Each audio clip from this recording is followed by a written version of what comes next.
leadership forums, I said to myself, ito ang kandidato ko. Ito ang susuportahan ko. Bakit ko siya susuportahan? Malawak ang karanasan niya.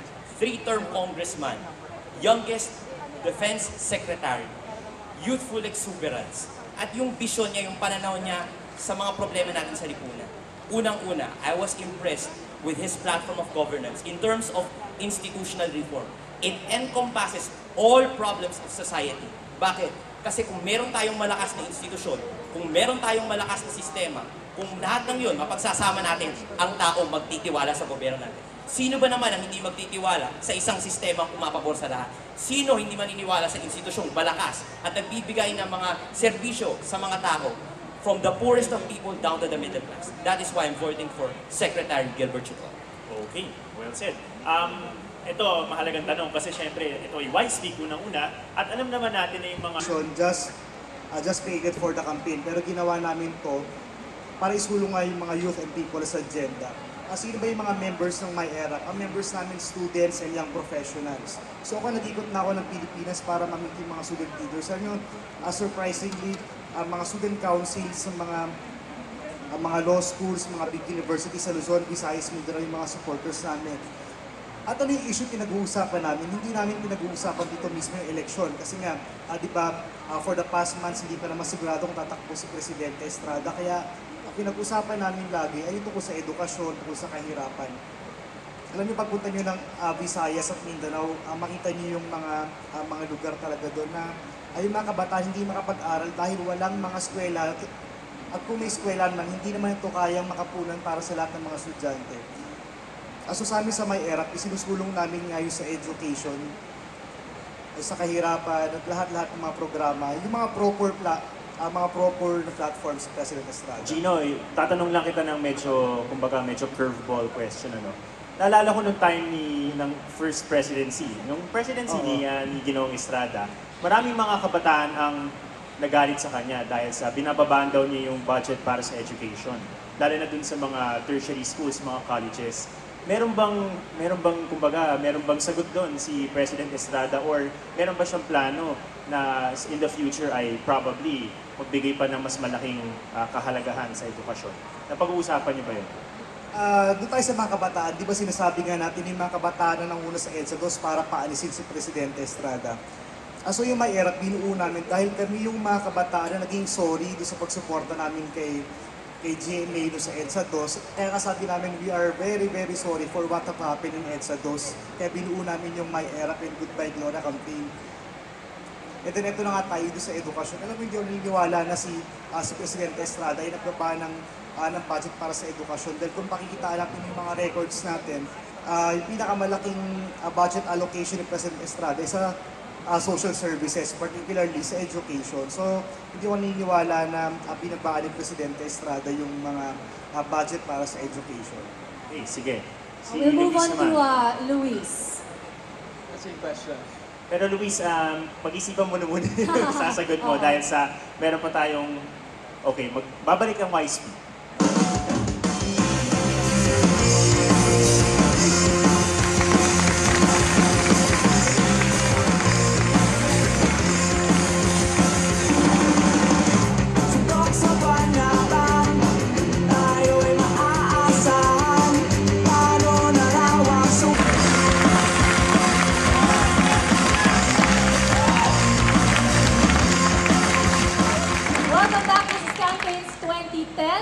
Wise Speak Special at kasama nga natin mga tatlo sa mga youth spokespersons ng ating mga kandidato. We have Gino, supporter of former President Estrada; Luis, supporter of Senator Noynoy; and Aaron, supporter of Secretary Teodoro.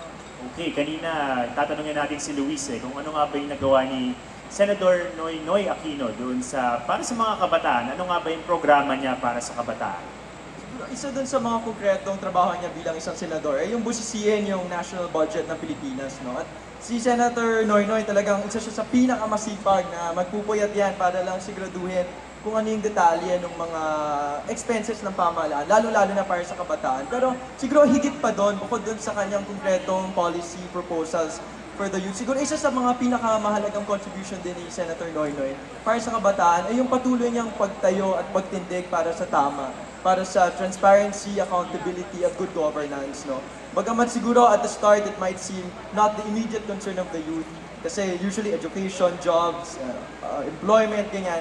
Pero sa tingin ko, no, isa kasi sa pinakakailangan nating mga kabataan ngayon is a sense of what is right and what is wrong. Hindi ito labanan lang ng padamihan ng boto, hindi ito labanan lang ng padamihan ng pera. Ito ay laban ng tama at mali. At si Senator Noynoy, hindi siya, he doesn't hide from these battles. Kahit na ang presyo ng kanyang pagtindig ay yung paglaban sa kanyang pamilya or pagbawi ng posisyon niya sa Kongreso. So, very consistent si Senator Noynoy dito. At sa tingin ko, ito yung isa sa pinakamahalagang contribution niya para sa mga Pero Luis, among the different issues na kinakaharap ng kabataan, di ba? Nabanggit ni Bianca kanina, education, employment, ano pa ba yung Reproductive health din. reproductive Sa totoo health. lang, madami Ano na yung kabataan. pinakamalapit sa puso ni Senator Aquino? Ano yung gusto niyang i-advocate? Ano yung gusto niyang tumatak sa kanyang campaign para yung mga kabataan sabihin na iboboto namin siya?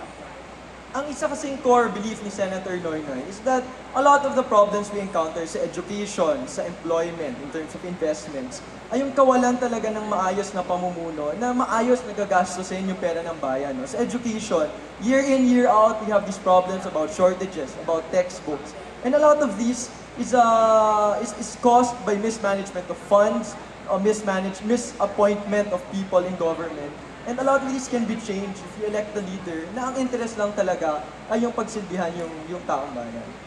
Okay. We'll move on to Aaron. Si Secretary Teodoro, ano ba ang kanyang nagawa or gagawin para sa mga kabataan?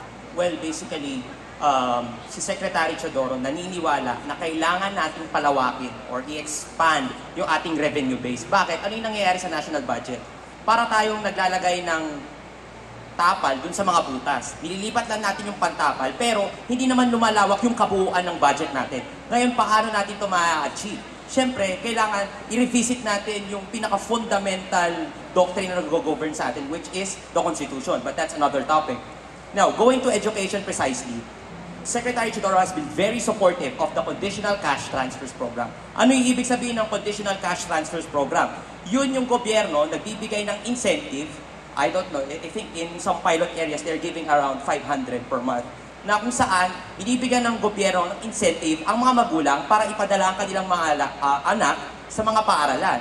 And in turn, kailangan pumunta yung mga anak nila sa mga health centers para magsangguni para sa kanilang health and education. Ito ay isang investment sa human capital. Ito ay investment para sa mga estudyante nating magsisilbi sa ating bayan. Sila ang mag-i-inherit dun sa mga matatanda natin kasama na, syempre, hindi naman forever na sila yung magtatrabaho. Syempre, may papalit dyan. There has to be a streamline or a smooth transition between the old people to the new generation. Kaya importante yung mga ganong klase ng programa. Yung expanding our revenue base and also revisiting our educational system. Kayo ba sa sarili nyo, matutukoy nyo ba na kapag nagtapos kayo sa pag-aaral, ako'y handang-handa na sumabak sa corporate world o ako'y handang-handa na para maging entrepreneur? Di ba? Minsan nagdududa pa tayo. Dapat nating tingnan ang mga technical discourse sa curriculum natin. Kailangan mag-depart na tayo sa Prussian system na kung saan obey lang ang tinuturo. It's a military form of system at maraming countries ang nag-pattern na dyan, including the American country, which now they're also considering departing from the Prussian system. Mahalaga ang pangkalahatang sistema na kailangan baguhin sa ating edukasyon.